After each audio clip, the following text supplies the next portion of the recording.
I'm here with my colleague Henriette Stoeber, and we are actually very happy to welcome you today here for our webinar on refugee students and their integration. I think we are in particular happy to talk to you today because there was a moment yesterday where we were not entirely sure whether we could have this webinar here today.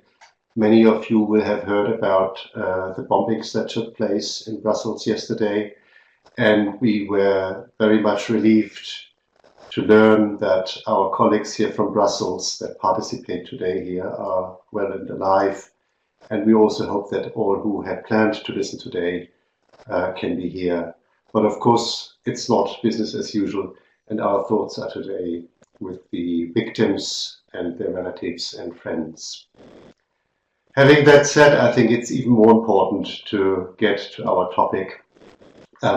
The present webinar makes part of a series of initiatives that EUA is undertaking to raise awareness for and spread information on the situation of refugees in higher education. And the topic today is refugee students and how to give them quick access to universities and to ensure that they are actually successful. And for this, we have a panel of very knowledgeable speakers here who bring in very different perspectives. And I think you can all see now Nadine Shovakar from the UNIKO, that is Universities Austria, the Austrian University Association, and an EUA member. We have with us Dr. Mohammad Salman, a researcher and also the person in charge for refugee matters at the Open University, at the Free University of Brussels, here in Brussels. And last but not least, I have Ahmet Turanoglu from the 7th Aralik University in Turkey. And then I would like to introduce you Geertrui Lanneau, who is also our first speaker here. Geertrui is a senior regional specialist on labor migration and human development at the International Organization for Migration. The International Organization for Migration, and I'm sure you will explain that, is an intergovernmental organization based in Geneva, but you, Geertrui, are based here at the Brussels office. And we will start in a minute with your presentation. But before I do that, I should probably give you some short instructions about the webinar. For those who have never participated in the webinar, you have several functions here. So as you can see, there is a chat in which you can participate. So you can't voice your questions with your voice, but you can write them down and we will try to answer them. We also have put up here a survey. A little bit later on, there will be another survey. So please take some time and to answer the survey questions. And the last point that I should probably mention is that all what we do here, including the chat, will be recorded. So please be aware of this. So I think that was all what I had to announce here. I would like to ask the other speakers, so all but Geertrui, to switch off your microphones and to switch on off your video for the moment, just for the time that she is presenting. Later on, we will switch you off. And then, Geertrui, I give the floor to you. Thank you. Can you hear me well? A bit louder, please. A bit louder.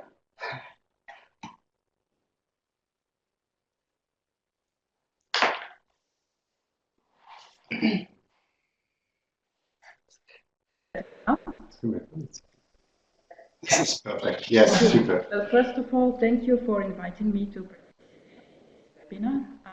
My name is Geertrui. I'm organization. As you might know, this is an intergovernmental organization. We can't hear you. Hello? We cannot hear you. Yes, that's better. Is it better?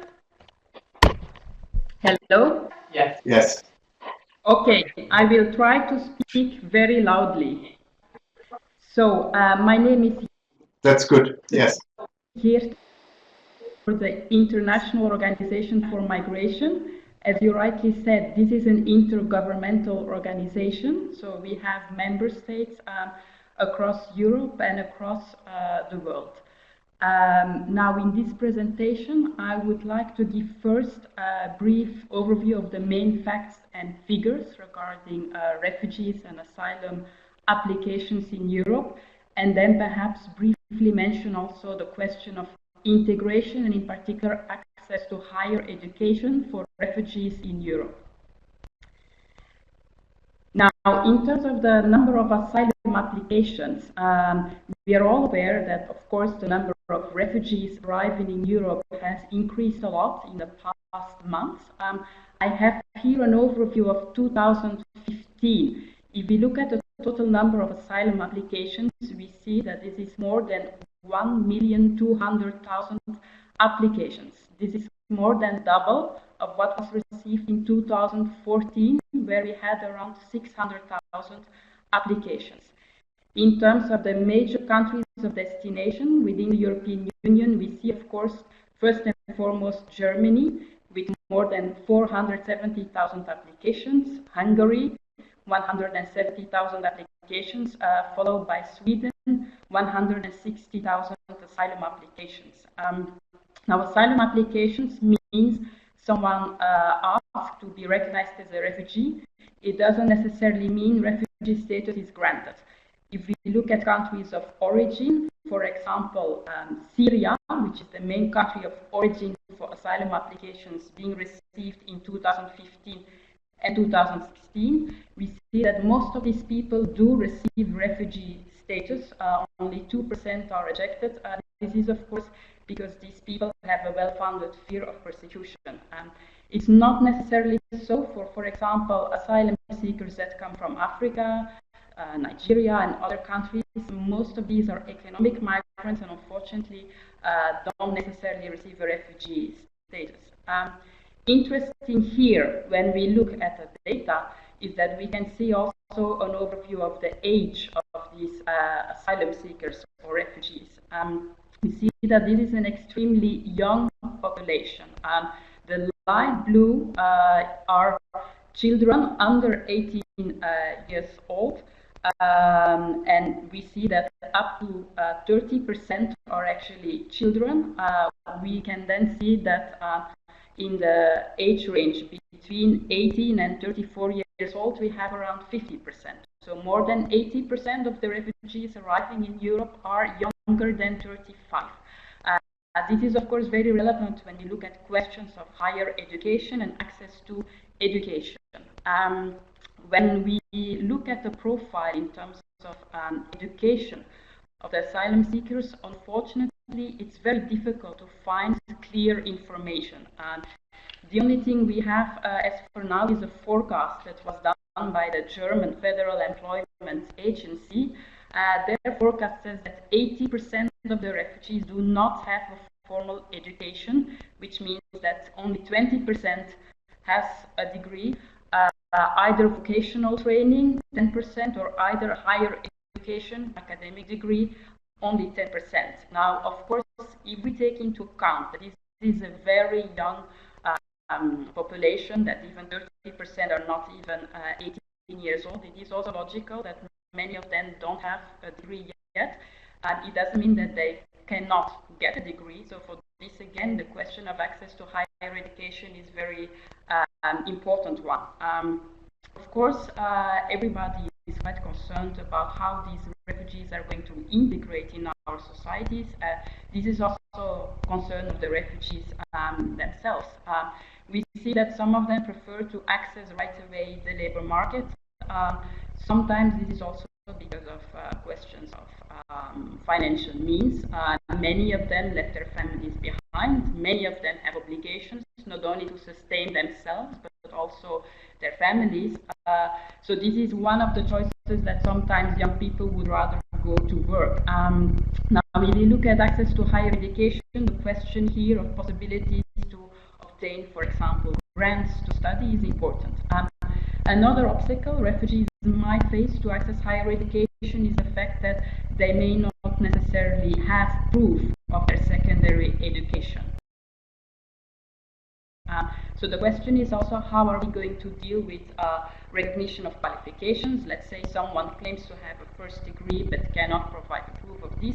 How do we make an equivalency between different degrees, and how can we be perhaps more flexible also to look at what are the competences of a person and can we provide, for example, bridging courses refugees that already have There's really not have to start again. Yeah, please. There was a lot of noise in it. I think it's better now. Try it again. Sorry for that. I'm very sorry. No, we can't hear you. And so that you don't have to hear the noise further. Basically, I have to say we tried it. We tried that half an hour ago, and it worked perfectly well. You know, so we don't know what's happening now. I'm sorry. Okay. That's too bad. Yeah.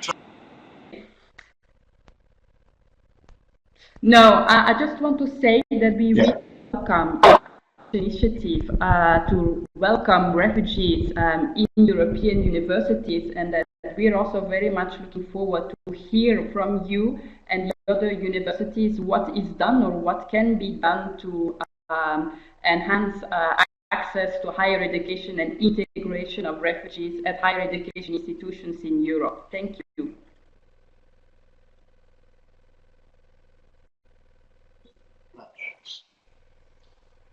Yeah, sorry for the sound quality, but we had tried that before and it worked half an hour ago. It worked perfectly well. Thank you very much, Geertrui. This is really interesting, and I'm sure you will get lots of suggestions here, because we can see from the chat list that there are a lot of people from institutions who would tell you what they are trying, what they do at the moment. When I can just ask with first question, Geertrui, when you said many of them are actually very young, how do we prepare for this now? I mean, what should we do? I mean, it's probably first an issue for schools, but then also for higher education. But I guess it's also rather unpredictable whether the refugees will stay here or where they will turn to.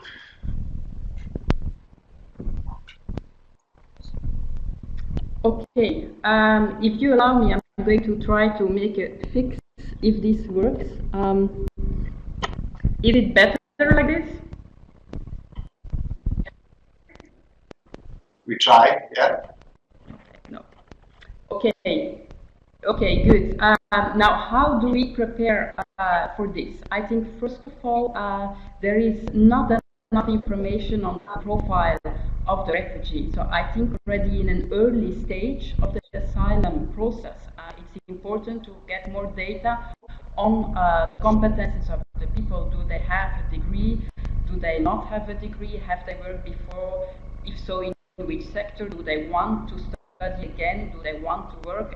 These are questions where we don't have the information. So the sooner this would start, the better, so that people already, when they're in the asylum process, they can be oriented to different options, which can include studies, higher education. At this moment, this is often only done at the very end, when the asylum process is already finalized, and only then people are, for the first time, sent, for example, to a public employment agency, where one asks, okay, what's your background, what's your qualifications, what kind of work would you like to do, or would you rather like to study? So I think it would be useful for the refugees to receive this information at a much early stage, and also useful for policymakers and higher education institutions to know in advance what are the profiles of these people and what can we expect to come. Yes. Is that something that your organization looks at? I mean, are you comparing different ways of how countries prepare for receiving refugees? Yes, this is definitely something we look at. We work together with all our member states to see how can we prepare for the refugees, also how can we facilitate their integration. Now we see that some member states have taken a lot of initiatives, both at national level and at local level. Municipalities, for example, can sometimes be very active in migrant integration, while we see that other countries have not taken initiatives yet. So what we find important as an international organization is also to share best practices and to create networks also amongst different countries so that we can learn from one another and see what works best in terms of refugee integration. It is surely sure that countries that have traditionally received more migrant flows, like for example Germany and Sweden, have better structures in place than countries that have traditionally perhaps not been welcoming so many newcomers. Okay, good. Thanks a lot from the for the moment. There was one question here on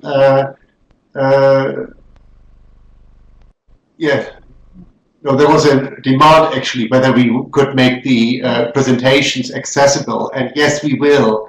And probably, Geertrui, you can also provide us further information, like links to the surveys that you have done and the studies that you have done. I think this would meet the interest of many who listen to us today. I will carry on then to the next speaker. You can see the survey is still up, so if you would like to respond to the survey, please do this. After the next speaker, we will comment a bit on the results. So the next speaker is my colleague Henriette Stoeber here at the EUA. Henriette is normally involved on issues on learning and teaching and the Bologna process, and has been behind our trend study. But since last summer, she has an additional job, if I may say so. She is also in charge of EUA's response to the refugees. And she will briefly present some of the initiative that we have put up here. So Henriette, please. Yes. Thanks, Michael, for the introduction, and also a very warm welcome from my side. I would like to talk about the university's response to the refugee crisis and how we here at EUA are aiming to showcase the university's work on our refugees welcome map. Perhaps just a few background words. So our work on the topic actually started with about summer last year, when we anecdotally heard from some of our member institutions about the activities and initiatives that they already had with regards to welcoming refugees in their country as well as in their higher education system. And in order to structure this information, well, we first carried out a survey with the national level rectors conferences, and this really showed quite instantly that in most European higher education area countries, universities were already active then. Now, we took this information as the base of our discussion in EUA's council meeting in October, right after which we came out with a statement that you can also find on our website, a part of which you can see here on the slide. Now, the statement is called European Universities' Response to the Refugee Crisis. And just to sum it up, in the statement, we call upon the EU and EU member states to, first of all, take on responsibility in managing the crisis, but of course, with regards to our sector, to facilitate the integration of refugees into higher education and into education in general, of course. And in the statement, we mentioned that universities are already doing a lot, but of course, if they could, they also could do more, but would need some support from the policy level, both on the national as well as the European side. And here on the slide, you can see some of the action points that we proposed. And just to give you a few examples, for instance, we stated there that we see language training as a key element of societal integration.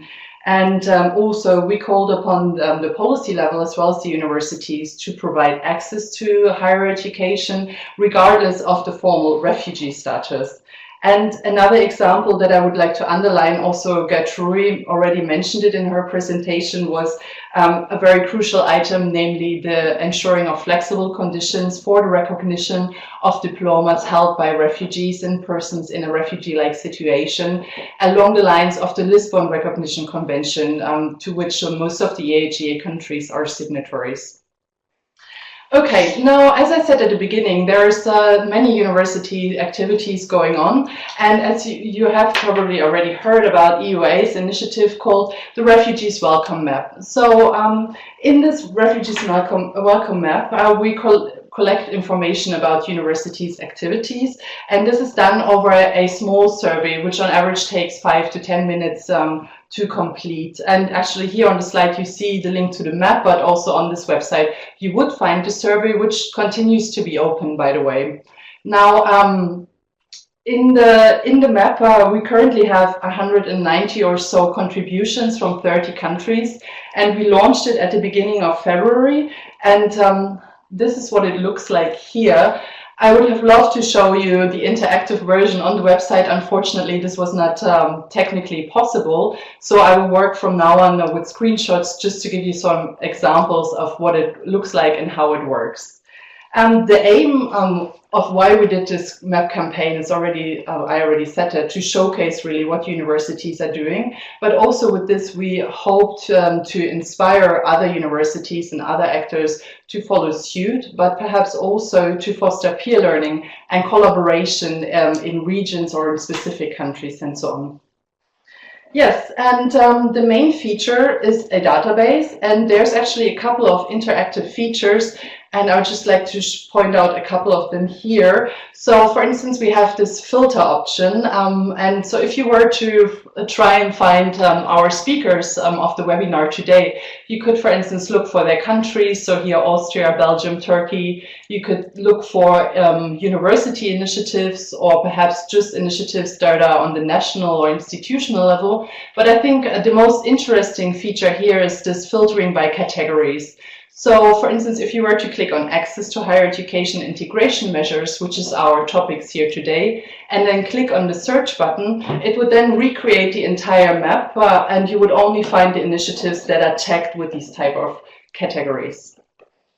Okay, before I hand over to our speakers that will actually talk about initiatives, I just wanted to show you two concrete examples again to show you how it actually looks like on the map. Oh yes, first of all, here you are. Actually, this is our speakers that will follow after me. So if you were to click on View Answers, you would see a short description of the initiative, a web link, and in about 2/3 of the cases also contact details. And I think this is actually very important. As I said, peer learning was one of our main aims, and we're quite happy to see that many universities actually indicated interest in collaboration or peer learning activities by indicating their contact details. Okay, but here are some examples.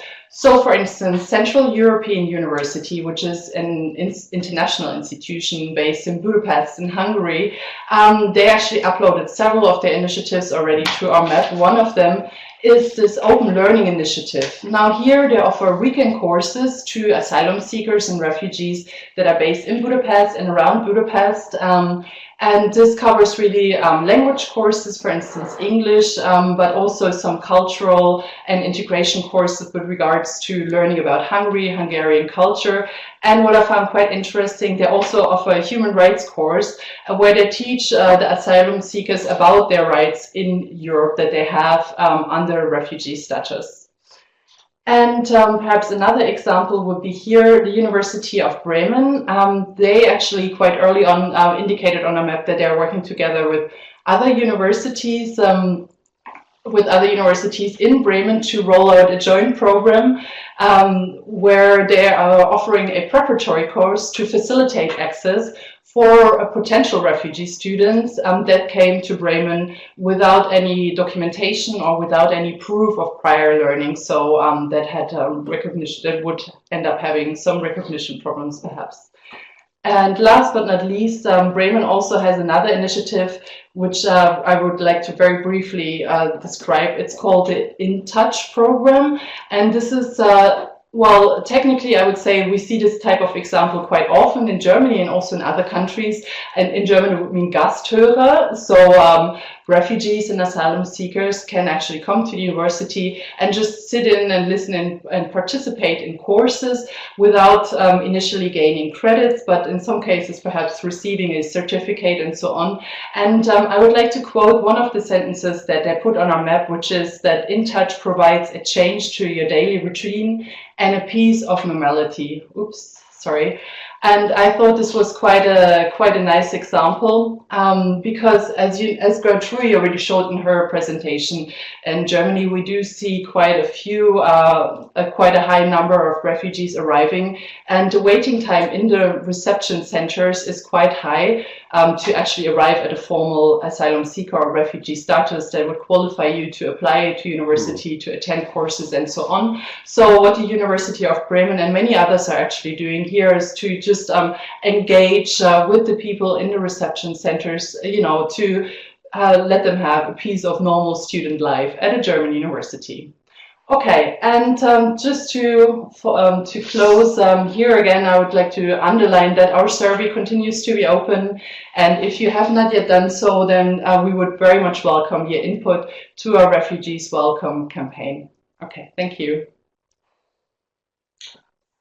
And I will switch back to Michael. Yeah, okay. Thanks, Henriette, for this, and probably to pick up some of the issues that came up in the chat. The question that came again, yes, we will make all the presentations accessible to you after the webinar. You will get an email notification, so you don't have to write everything down. And I think we can also make the recording accessible for you.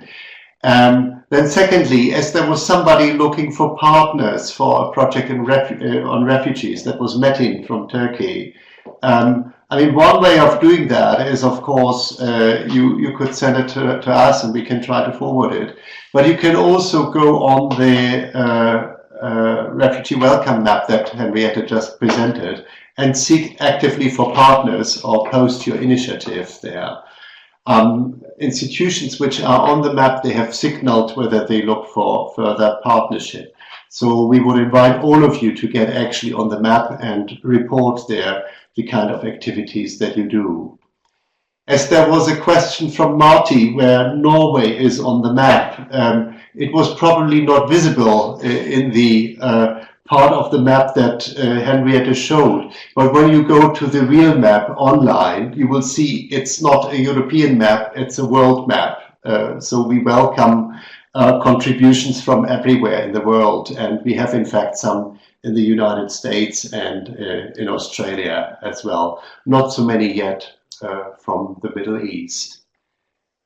So far, maybe for the questions. One question that was raised, and we have this also included in our little survey that we did here, was the one on recognition. And Henriette just told you how the University of Bremen in Germany deals with that. As it is, of course, right that the issue of recognition of the actual degrees, of periods of study, and in particular the case of refugees which arrive without papers. These are all problems, and usually you have national legislation on that, but you also have, of course, certain processes and procedures within universities dealing with that. Principally, this should not be a big problem, as the Lisbon as all European countries signed up to the Lisbon Recognition Convention, and that there is a particular paragraph there that deals with students without papers. But as a matter of fact, we can clearly see it's often a long and lengthy process to get your studies recognized and to get then access to the university. As in the case of Bremen, some institutions find ways behind it. And there is also at the moment a discussion, and probably we can get you the links to that. The European Commission and also the Council of Europe, they have had several events and also a standing working group which looks at the issue. And we also know that our Norwegian colleagues have a pretty straightforward approach for recognition of the skills of refugees. I think the question is at the moment just how can you use that at every national level? How can you speed it up and make this also quicker and also cheaper, I should say. It's also a question of resources and money, these recognition issues. Okay. Would you like to comment on the survey questions here, Henriette? Yes, I could. So if I just switch back over. Yes, actually the first poll that we just closed, you can see the results now, I hope. These the question categories that we asked you here in the survey are in fact the same categories that we use on the map. And looking at this, actually, well, in the end of the day, the results as in percentages are almost the same. Most of you indicated that they are providing some sort of facilitation of access to higher education, which is closely followed by preparatory and bridging courses. And I think with regards to access, I think on the actual map, it's about 70% or so of the universities that have indicated it. But access can mean a range of things, including preparatory courses, but also these, as I just mentioned, the Bremen example, these guest listener courses, language courses, or even, for instance, buddy system of explaining how do you apply at university in my country. This is, for instance, an example of several of the student unions that we have on our map. Now, overall, I think this is also a good point because it somewhat proves that the universities are in many ways taking a holistic approach. So, you know, they're looking into several items, not just earmarking of funds or not just dealing with recognition overall. And I'm quite happy to see that integration measures came out quite high here as well, because I think, well, okay, on the actual map, it's also 52%, but it's quite a jump from the access to higher education, where we have 78%. So this is quite nice. And perhaps this has also to do with the topic that we are dealing with here today. But if you have a very concrete and interesting example, I would like to invite you to post it in a chat, as some of you have already done. Okay. Okay. Good. Let me go forward. Then I think we go to the... Yeah. There's a lot of information shared in the chat, and some of that is really interesting and contributes to what has been presented here. So really useful. We make that accessible as well to you afterwards. Okay, then I think we come to our next speaker. We had originally indicated 2 speakers from the... More. Ah, okay. Sorry. It's different on my... I see, sorry. That's okay. Yes.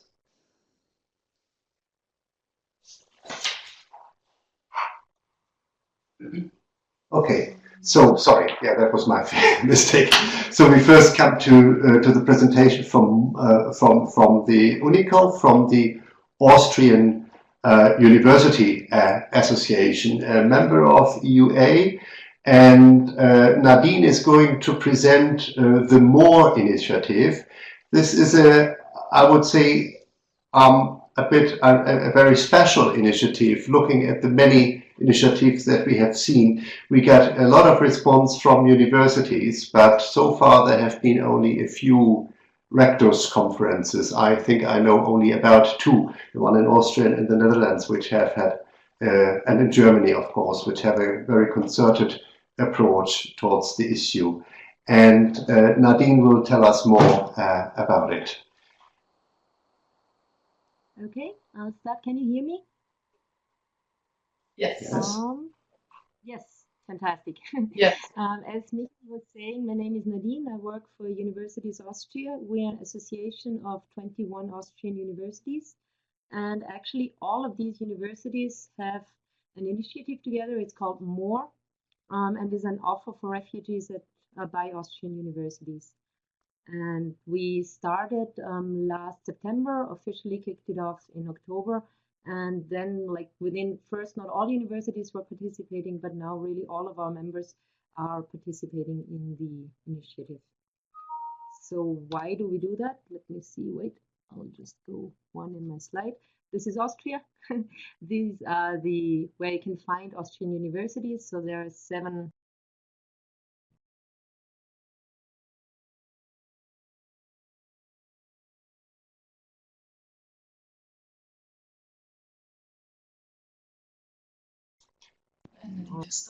Yeah. Nadine, can you hear us? 7 university towns. Nadine? the more program is available at all of these university towns. So why did we start the university? That is fundamentally because Nadine, and that means we couldn't hear you for at least 40 seconds or so. So I think you have to restart it. And can you switch off your video? Maybe that helps, then we get more bandwidth and it might improve the tone. Yeah? To the receiving society. Thanks. Yes. Yeah? Yes. Yes, perfect.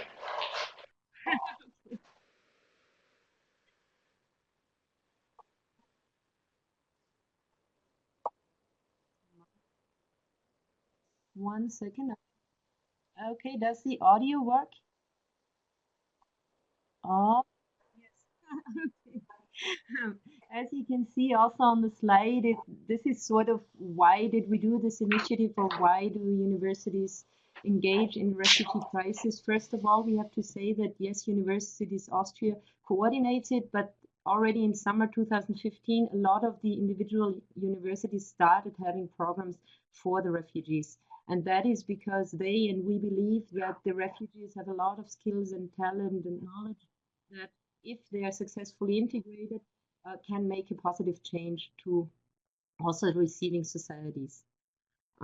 If what is more now in detail, more is fundamentally an opening of the universities by two ways. One is that universities have additional courses, that means the German courses, sports courses, and the other thing is that universities open their lectures and their courses to refugees. Refugees means in that case asylum seekers as well as recognized refugees. And the aim is to provide a space for reflection and orientation. That means that the university is not always easy to understand, like how it works, how it functions, the bureaucracy behind it, and all of that should be made easier for people who are new in the country and obviously also were traumatized because they are refugees. In detail, the activities are that the students can sign up for courses and seminars. And here universities, one of the biggest things they do is that along with the students associations, because the entire initiative is also together with the Austrian Students Association, they do give interviews and they help refugees in the sense that there's a university coordinator at each and every university, and they help and give orientation to refugees. Refugees should, especially if they want to partake in courses, speak English or German. And if not, they could still do a German course, but generally that is the goal of these initial talks that universities offer. Then we have a student buddy system that is together with the Austrian Students Association. That means that the students help also in the social integration and in the day-to-day life troubles and whatever there is at the university, positive or negative. Then more students also get access to university libraries. So they get typically a student's card and they can use the library, many times also the internet. What we are setting up right now is called More Perspectives, and that goes one step beyond. That's for people who are either researchers or who have a degree. And we try to facilitate that, for example, if somebody has studied archaeology in, I don't know, Iraq, and comes to Austria, that we find a contact at an Austrian university, and that these people, the researchers, get a platform to show in whatever course or format that works what they have done academically. So that's a new thing.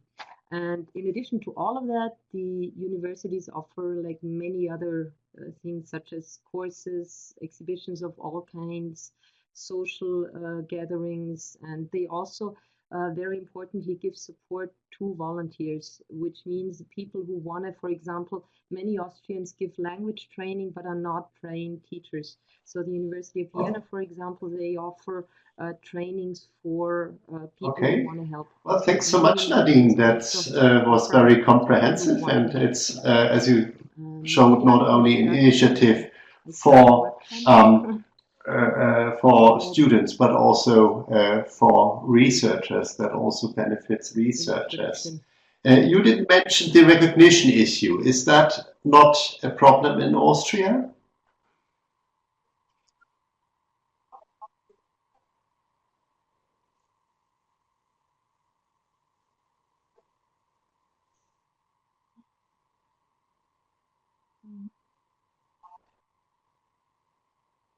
Yes. Okay. The more problem Right. itself. How many students is do only Austrian for universities people accommodate at the some moment? individual Do courses. you know That that? means it's, you take a business course or you take a language course. You 750. take That's the entire quite degree program. many, actually. On the other hand, is a whole different issue. Yeah. Okay. Just to react to some of the issues that came up in the chat here, there were some who asked, why is my university not on the map? Because you haven't put it there, I think. So as Henriette said, it's an open initiative, so you can just answer the survey. You cannot put it directly on the map, but you have to answer a survey that is available on our website, and then as soon as we receive the data from your initiative, we would put it on the map. Okay. Okay. Good. I think there are no other questions for the moment. In the meanwhile, we have put up a second survey. Many of you have spotted that and have already started to answer that. And I get here to our next speaker, just to be sure that I get it right this time. So this is Dr. Salman. In the program, you also find Koen and Abeele, both from the VUB. But as Mohammad told us before, he will present that alone. And Mohammad is, as I mentioned already, he's in charge for international relations at the Vrije Universiteit of Brussels. And he is also the contact person for refugee student matters. And Mohammad, you are actually from Syria, aren't you? Yeah, exactly. I'm from Syria. I had worked in Syria for 4 years as teaching assistant, and after that I worked here at VUB for 4 years also as teaching assistant. So I have a little bit experience for the academic system in Syria and academic system here. I'm familiar with the post-academic system, so that really helped me, in fact, to be responsible for this program and to make it a little bit successful. Hopefully, we will complete until the end, and we expect almost to receive between 100 and 200 refugee students here at VUB in the beginning of next year. And the number could be much bigger in the future. Hello? Hello? Yes, we hear you very clear. Works perfectly well. We'll start now the presentation. Sorry.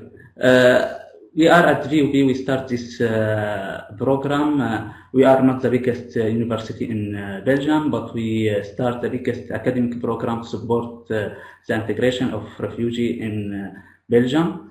In fact, when we start this program, we had a problem because of the different background of refugee. So we had this problem how we could make these people integrate in our academic system.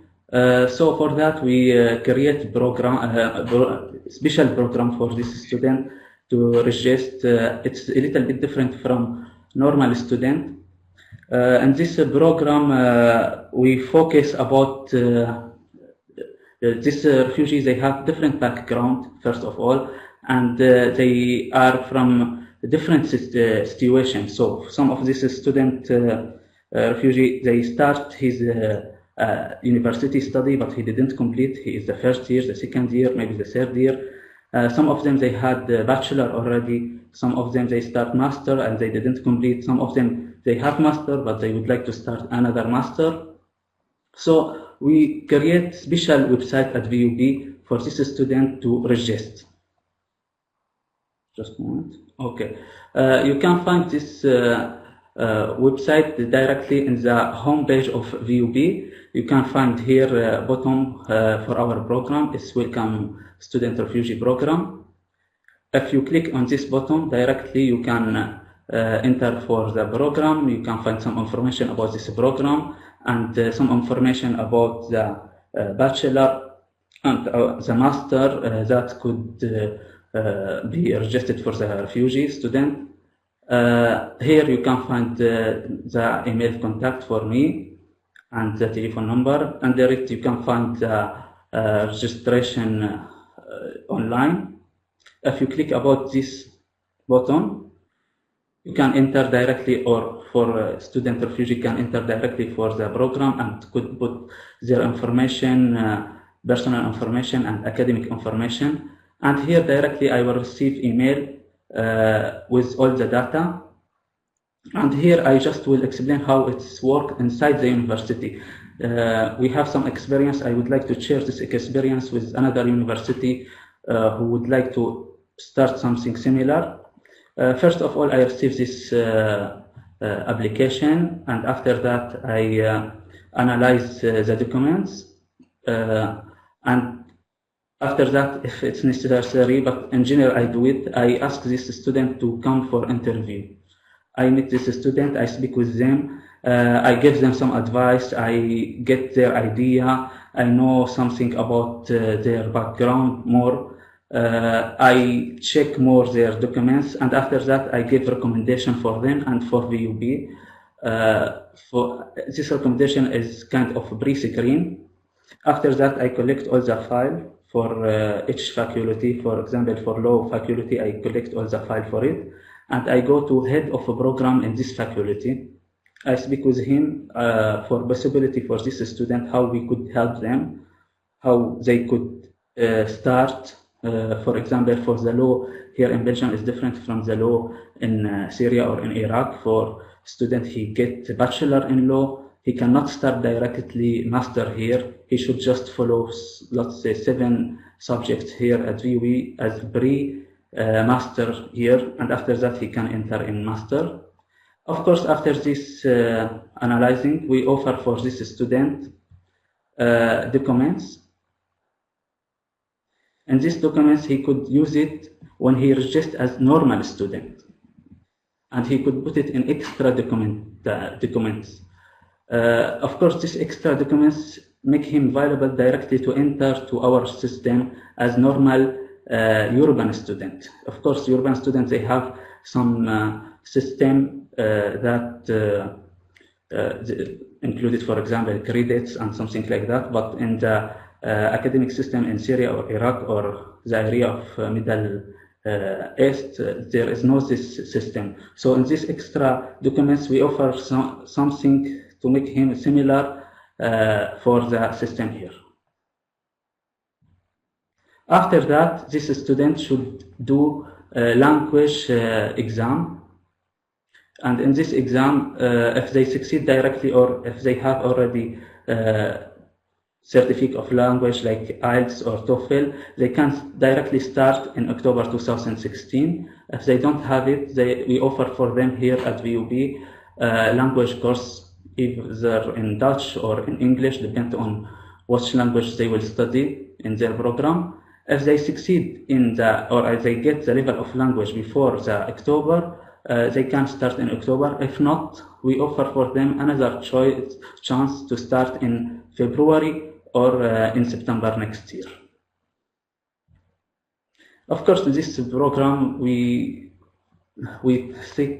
try to offer for this student a chance to integrate with the urban community, and we try to help them to create better future.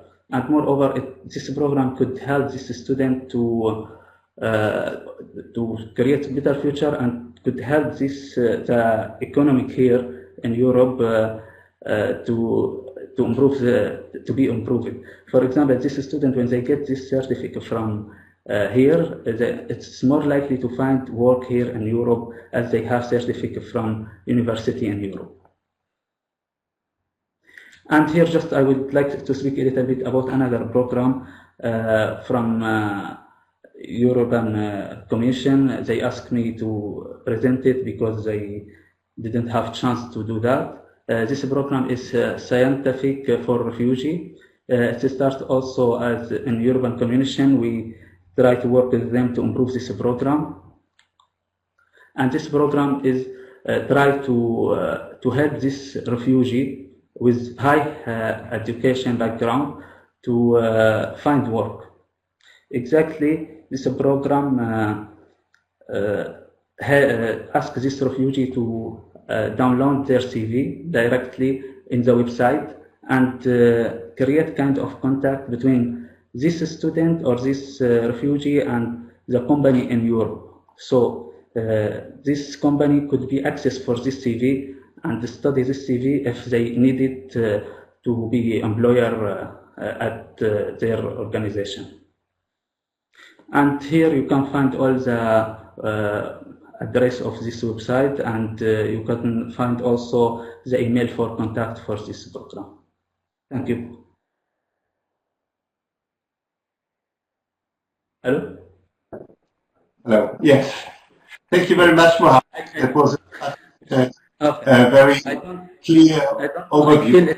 The contact is stopped. I feel I speak alone. I don't know. Yeah, that's the problem with the webinars. You always have the feeling you sit in a box and talk to nobody. But I can assure you there have been reactions on the chat, so people are listening and they also react.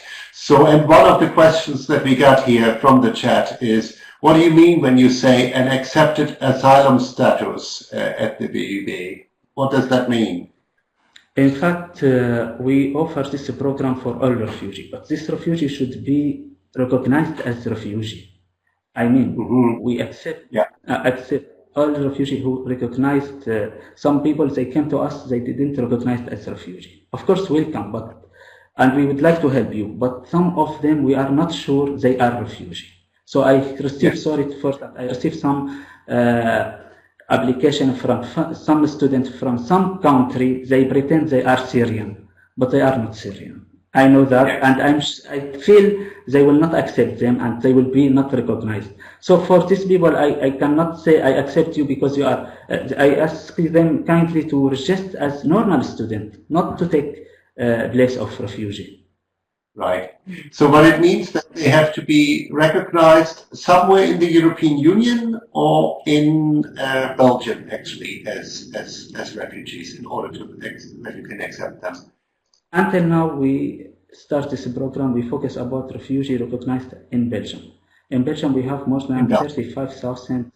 Yeah, and in Belgium, from 35,000, there is my colleague Koen van Gaebel. He go to asylum and he asked them what's the percentage of high educated people between them. They told him more than 23% they get university degree, and 11% of them would like to complete their study. So if you just account it between 36,000, 11%, you have at least 4,000 students would like to complete their study. We focused about this 4,000, and already we received more than 800 applications informal. After we open our website, we receive almost until now 75 formal application who register in our website, and we expect more because it's open for a few months. Okay, thanks a lot. We run a bit over time, but I hope you have all time to stay with us for the next presentation, and that comes from Ahmet Turanoglu. I think so far we had presenters from geographic locations, which you all know from Vienna or Brussels. But this one comes from Kilis, and if you want to know where Kilis is, you have to look on the map, and basically 70 kilometers north from Aleppo, there is the little town of Kilis directly at the border with Syria. And Ahmet would like to present to us the initiative that he has, that his university has for refugees. And you are now literally in the forefront of it, as you're directly in the border region. We leave the survey still open, so if you want to answer to the survey, this is still open for the moment. So Ahmet, please. And thanks for joining us here. No. The microphone, have you switched the microphone on?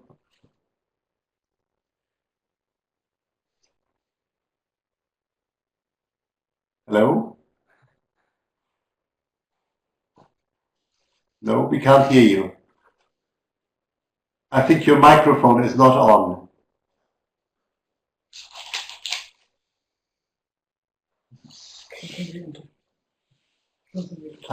Can you close your link? Can you close your screen and then re-enter? The whole webinar? Yes. And then we try if that works. So we wait for a few seconds.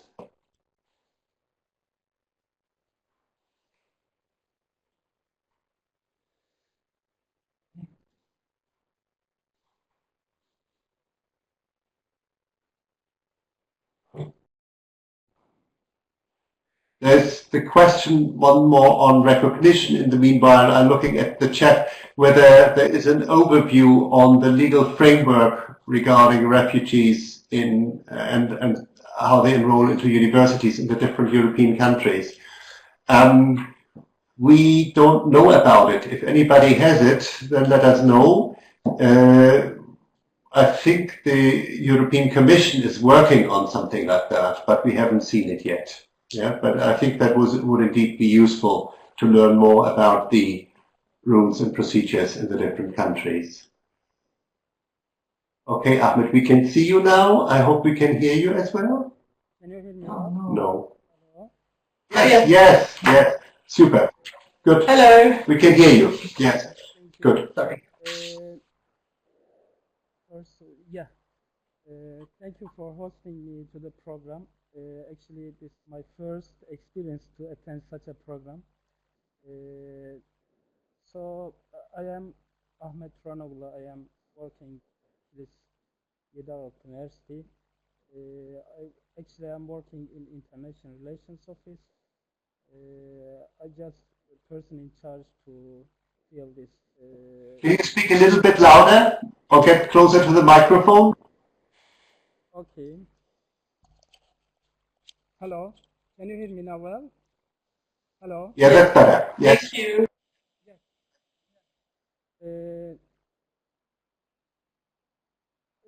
Just as you know, we are very close to the Syria. We are just about 50 kilometers away from Aleppo. Just every day we are hearing noise of shelling, bombing every day. This is a regular life here in Kilis. I just to mention about to share some information about refugee host. We are actually says in Turkey we don't consider them as just refugee. We just hosting people because they are not voluntarily left their country because of a brutal war. They just left their country. So Turkey now has taken about 2,700,000 registered Syrian refugees. So we are living in Kilis. Kilis is a small town, about 90,000 people living here.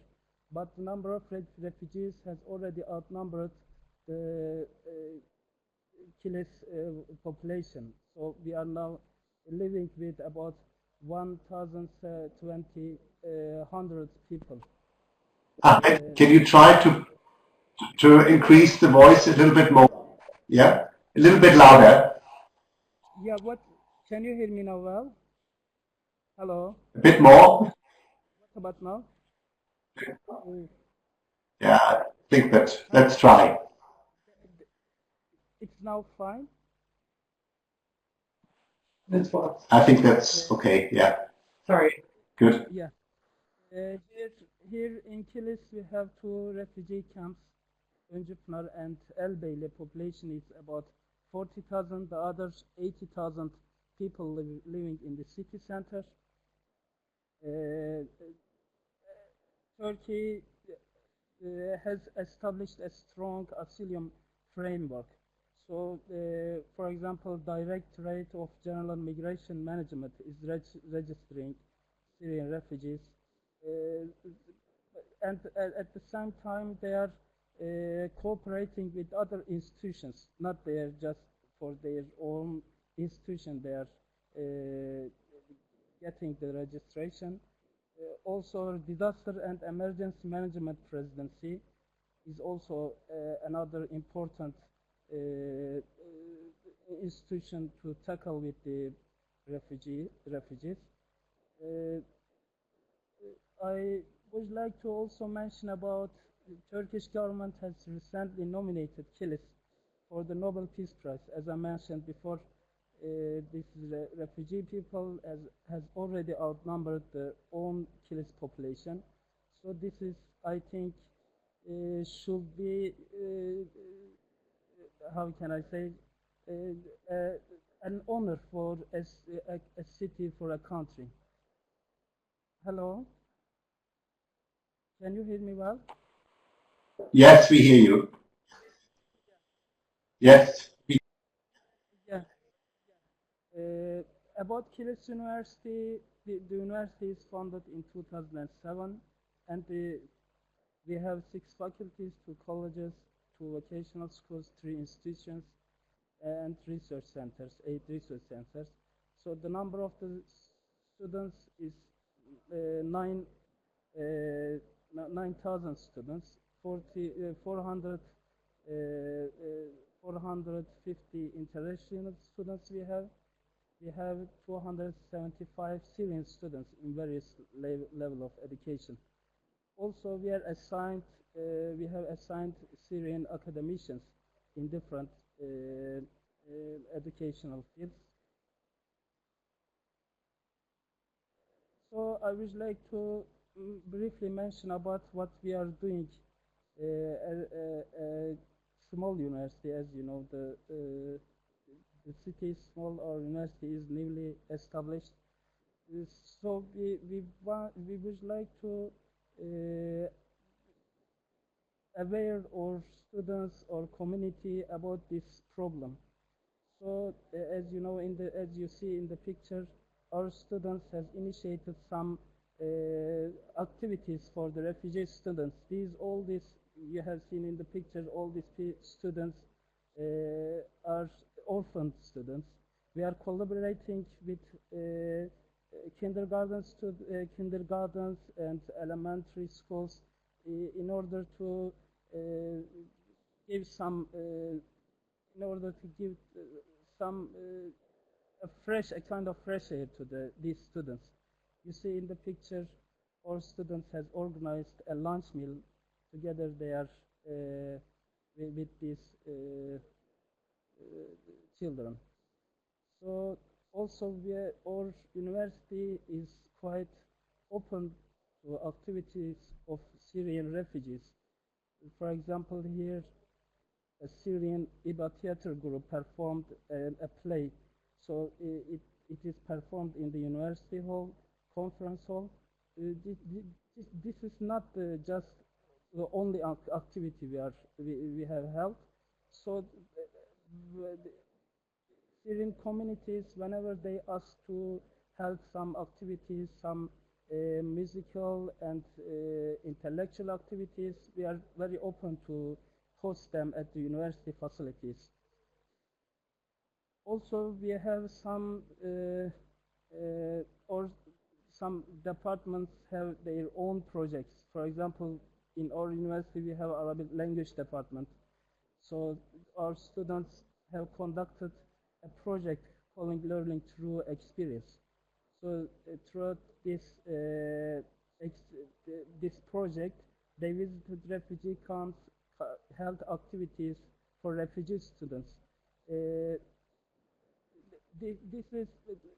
The students are Arabic language department students. They had chance to improve their language utterance. At the same time, this is a kind of integration for the refugee students. So our students are coming from different cities of Turkey, so they had chance to know, to improve their language and to know better these people and their life, their culture, their experience.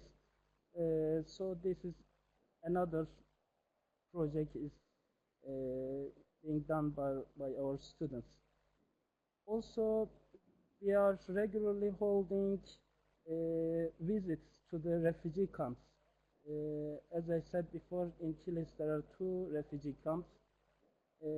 So, for example, this triple threat guitar group has given a concert in our university. Then they visited this refugee camp. So whatever we are doing in the university, we just try to add these refugee students, whether in the community, in the university, in the outside the university.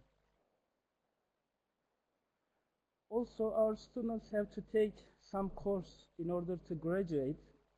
For example, in Muallim Rifat Faculty of Education, students do project for Syrian refugees as a part of course. So they held activities. They welcomed students at the university facility. They entertained some activities with them. They held a charity sale for the refugee students. All these people, all these students you see on the pictures are refugee orphan students. Especially, we are in debt in these orphan students because how can I say, the disasters is directly focusing on these little people, little children. So our students are aware this difficulty of orphan students. So they are very sensitive. They are voluntarily taking the course and they are holding some activities for them. Also, we have opened a clothing bank for needy Syrian and Turkish students. Turkish Red Crescent have initiated to open clothing bank, and we have in our facility, in our university, we have opened this clothing bank.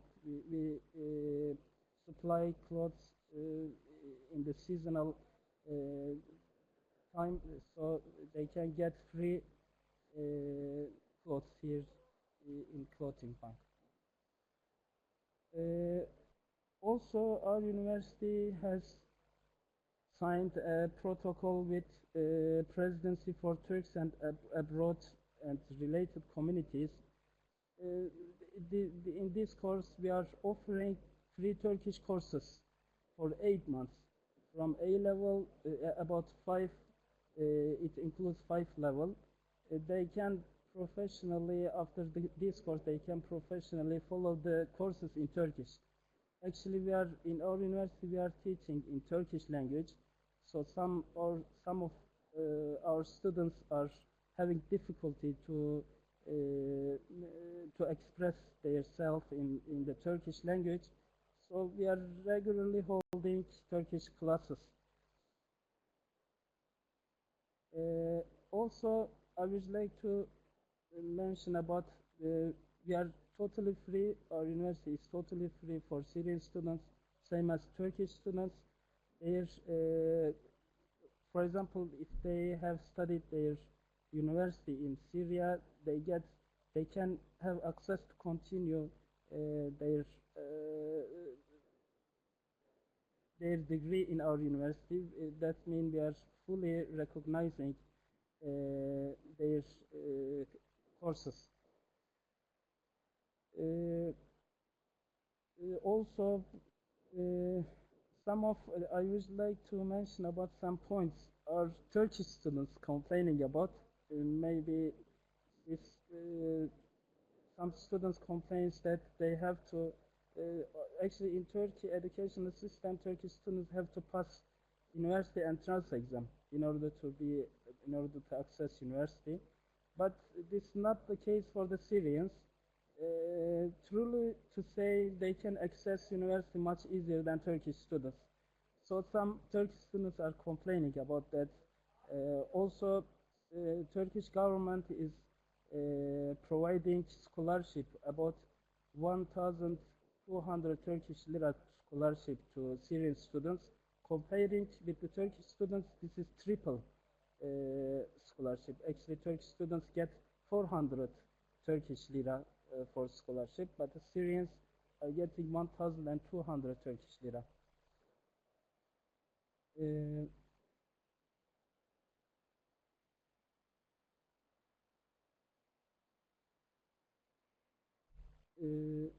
So also our academicians are have some studies and projects in this disaster, let me say, in this refugee disaster, let me say. So in this project, critical discourse analysis of representation of Syrian refugees in Turkish newspapers. Since 2012, it is still going on, and in the project, it is critically analyzing representation of Syrian refugees in Turkish print media. Syrian refugees have faced serious problems in the host countries. The project will address and contribute to solving a social problem that Syrians encounter with. So another study, a book written about the perception of about Syrian refugees in Kilis. As I said previously, perception of refugees is generally positive in Kilis. So I don't know whether how many countries or cities have in the world there are the refugees outnumbered the population of own city, own country. So perception of refugees is quite positive here in Kilis. Also, we are going to hold a conference about migration and refugees issues. About this conference, firstly had in 2010. It was held in Turkey, in Kilis. The second one was intended to be held in Damascus, but due to the war, it was cancelled, and the second one also will be held in our university in 29 April. So in this migration issues in the context of conflict in the Middle East called to be discussed in the conference. These titles will be discussed: migration in historical perspective, migration in socio-cultural perspective, migration in economic trade perspective. So this is another important conference I think will be held in our university. Also, I would like to share our definite interest in participating to make joint projects about refugees. As you know, we are very close to at the heart of the disaster, at the heart of the problem. We are very keen, we are very devoted to make some projects in this matter. Mm-hmm. Okay. That's all I can say. Yeah, if you have any questions, I am welcome to answer. Well, thank you very much. Thank you so much for this presentation. I think that was really interesting and also touchy. And I have to say, I'm also astonished how you manage all these issues, given also the sheer number of refugees that you're dealing with. And you clearly showed how this became not just an issue of responding to refugees, but how that has become a course for the university. So unfortunately, or fortunately, the procedure for awarding the Nobel Prize is a little bit different than for the European Song Contest. Otherwise, we could all support you on that. But we wish you all the best for the Nobel Prize candidature. You mentioned you have 275 Syrian students. in order to enter the university and to study there, they have to learn Turkish then first, or do you teach also in English or in Arabic? We are our courses is in Turkish, so they have to pass Turkish exam in order to apply to the university. This is in one side it is something negative for refugees. In the other side, this is something positive because this is encouraging them to learn Turkish much more better. So our university, as I said, is regularly holding Turkish courses. It is totally free, and they can access to these courses freely. Yes. Well, you also mentioned the reason we are not having chance to give classes in English. Actually, our university is close to the Syrian border. Some academicians are hesitating to come. Some, let me say, better academicians is hesitating to come to this Kilis, to the border city. So we are actually in our university about 300 academicians are working. This is quite not quite a good number for a university, but this is the fact. Okay, thank you very much. You also mentioned a certain envy, a certain tension with the Turkish students, because the Syrian students are perceived to get better conditions and privileged treatment. Is the university responding to that, or is that actually not such a problem? No, this is a kind of speech that happens between students community. Not quite. Our policy is the same as let me say Turkish government, because whatever in Turkish border universities, especially whatever they are doing, they are encouraged by the Turkish government. They actually supporting universities to open for every activities, for every chance to refugee students. This is a kind of maybe this in this harsh condition, there will be something positive in their life. So because they left everything there, so this is a kind of how can I say?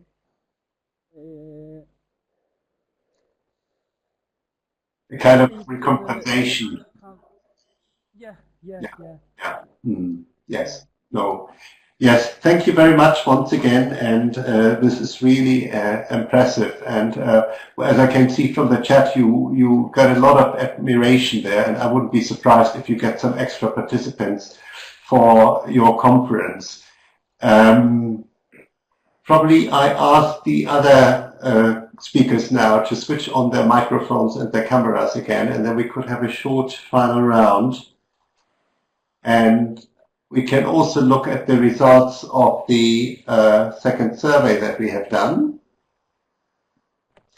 And at the same time, Henriette has put up a third survey, which is just an open answer sheet where you can show from your university's or organization's perspective what do you think is most urgently needed in the line of action on international, national, and institutional level that would be needed to overcome the challenges that we had mentioned in the previous session. And there the first answers come in already. So we still wait for Mohammad. Mohammad, can you switch on your camera and your micro? No. Oh, it's just trying. Good. No. Yeah. Okay. Geertrui? Yes. Okay. It's okay for me? Yeah. We can't see, but we hear you, so that's already good. Okay. Good. So if we look here at the challenges, that we can clearly see that the issue of recognition of degrees and the lack of documentation of degrees, that is clearly an issue. And then the other big issues that emerge are funding, not surprisingly, but then overall also the legal status of refugees. Is that what you would see also from your perspective as main challenges? Probably from Austria? Yeah, Is that the perspective that Austrian universities would have? I think, yeah, we're saying no. That's it. Oh my god, it keeps buffering.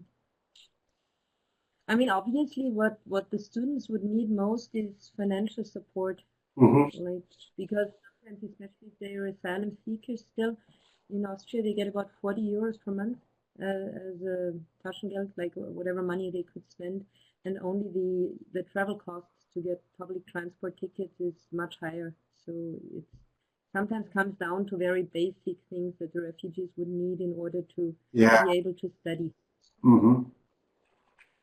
It's quite interesting that this financial aspect comes out so strongly, because we had a small survey in autumn and it was not really an issue. So you can also see how the needs are changing. I think in autumn we were all still busy with how to respond, what to do, and now this has settled a little bit more, and the actual or the needs are clearly changing. I mean, what students need foremost, initially is just German or Turkish or whatever like language where they stay. So it's not easy to learn. It'll take 1-2 years until you get a level of proficiency that you can actually follow courses, and so this is a very basic need. Yeah, that was one remark that we got on our survey that we have put up here. And indeed, we didn't put up the language issue, which is an important issue. And we know that there is a discussion ongoing on whether teaching in domestic languages or in English is the right response to this.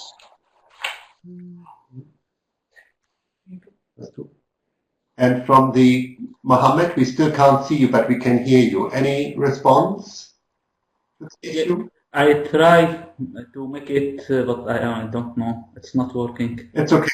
We can hear you very well. Okay. Okay, it's good. If you hear me, I think it's enough. Yeah. But from the point of view, what is the most challenging issue at the moment? The question for yes. me?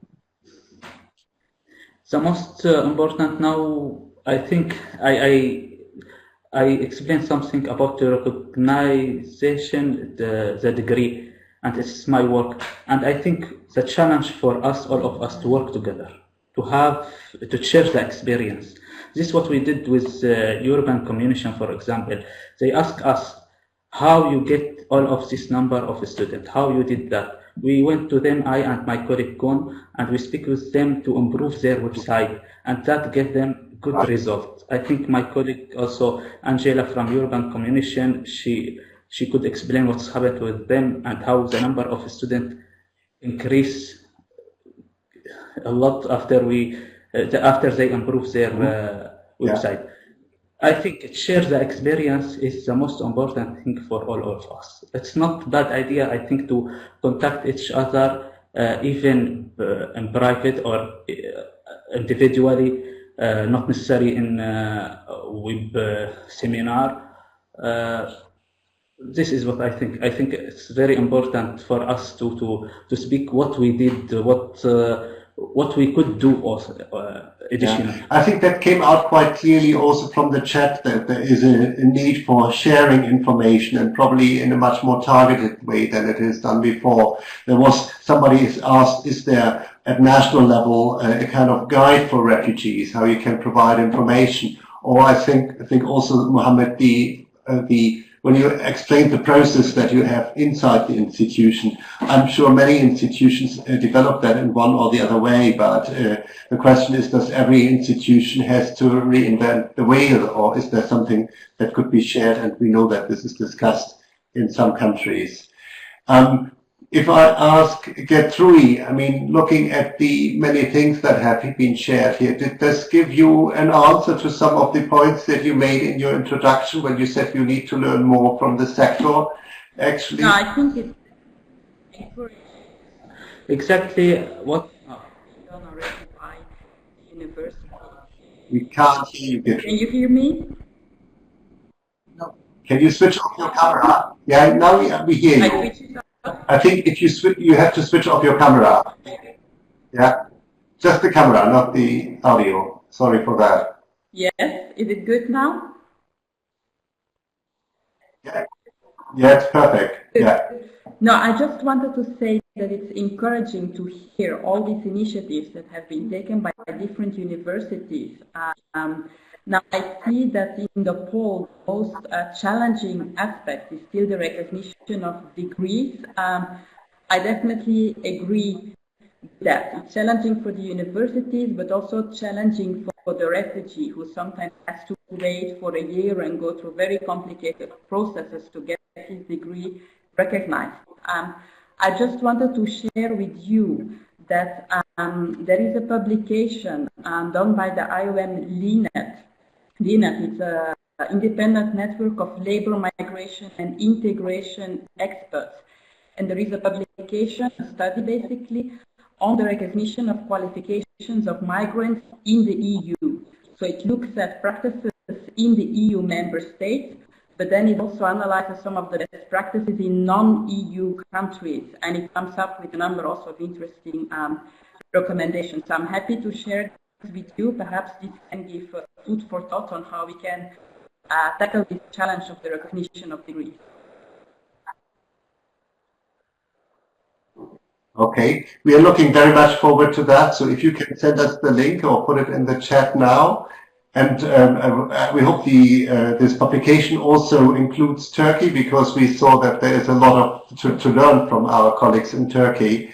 And I just wanted to ask you, as the last one now in this round, what is the next challenge for the Aralik University? What are your plans for the future? Is there any particular goal that you want to reach? Or particular aim to reach is to get Nobel Peace Prize. Okay, good. Yes, and our best wishes are with you for that. Good. Thanks so much. Yeah. I think we have to come to an end. Thanks that you all bear with us for so long. We have extended the time much over what we had actually thought. In closing, I just want to share some information with you. I mean, we will make the documents and presentations and also the record from this session available for you. But then we also wanted to give you some information on our next steps. And so what you see here is the announcement of the next webinar. As you know, we try to have a webinar every once a month. It's usually the last Wednesday in a given month. So this one will be on doctoral education on the 27th of April. And then there's a second slide. Correct. Yeah, and as some of you asked for a conference on refugees, we have noted that down and we'll think about it and also talk with our colleagues about it and think about how best to do that. For the moment, if you are interested in, refugees will be one of the important topics addressed at a conference that we have held under the ARCHE. ARCHE is a platform between European and Arab universities, and we hold regular conferences here. The next one is 25th to 27th May in Barcelona. And if you go to our website, you will find the information about this. And for members have also received a call for proposals for presentations, which is still open until the end of the month. So I think that's it for today.